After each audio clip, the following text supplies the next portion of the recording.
인삼은 심은 지 6년이 되었을 때 가장 좋다고 합니다. 그래서 인삼 가운데서도 6년간이 최고의 값으로 인정을 받습니다.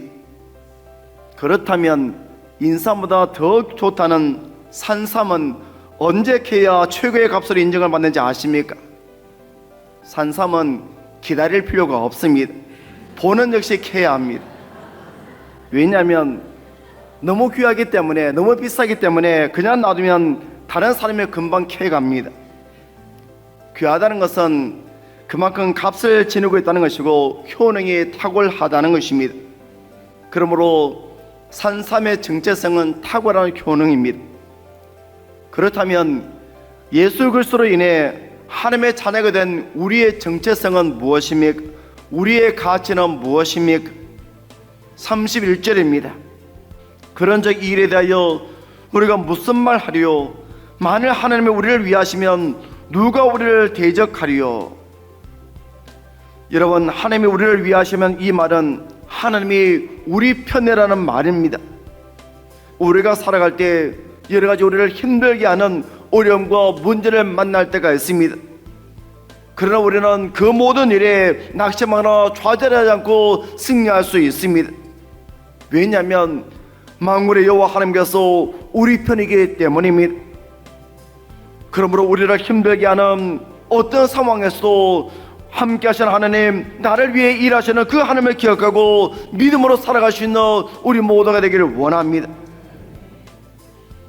계속해서 그 무엇도 하나님의 사랑 안에 있는 우리를 고발하거나 우리를 정죄할 수도 없습니다.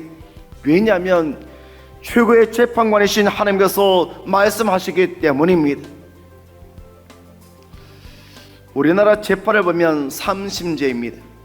같은 사건에 대하여 3번까지 재판을 받을 수 있다는 말입니다. 그런데 대법원에서 판결이 나면 모든 것이 끝납니다. 검사가 아무리 기세 등등해도 대법원에서 판사가 무죄 판결을 내리면 그것으로 끝나는 것입니다.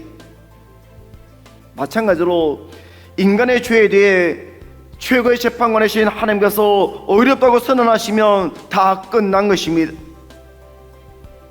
그러므로 이제 우리는 더 이상 죄책감에 사로잡힐 이유가 없습니다.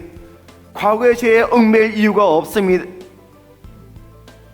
이것이 우리 그리스도인들의 정체성입니다. 뿐만 아니라 그 무엇도 우리를 그리스도의 사랑에서 끊을 수 없습니다. 그렇다면 끊을 수 없는 그 하나님의 사랑이 무엇입니까? 32절입니다. 자기의 아들을 아끼지 아니하시고 우리 모든 사람을 위하여 내주신 이가 어찌 그 아들과 함께 모든 것을 우리에게 주시지 아니하겠느냐? 그 누가 자기 아들, 그것도 하나밖에 없는 독생자를 죽이면서까지 사랑할 수 있겠습니까? 그런데 우리 하나님은 그렇게 하셨습니다. 그래서 우리를 어렵게 하시고 그리스도 예수 안에는 자기는 결코 정죄함이 없다고 선포하셨습니다. 여러분, 아무리 인간이 사랑을 고백하고 사랑을 외쳐도 인간의 사랑은 영원하지 않습니다. 하지만 우리 하나님의 사랑은 그 무엇으로도 끊을 수 없는 사랑입니다.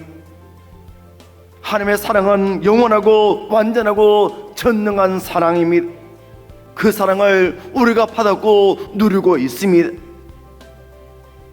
사랑하는 성도 여러분, 우리는 인생을 살아갈 때 때로 예기치 않은 고난과 시련이 있습니다.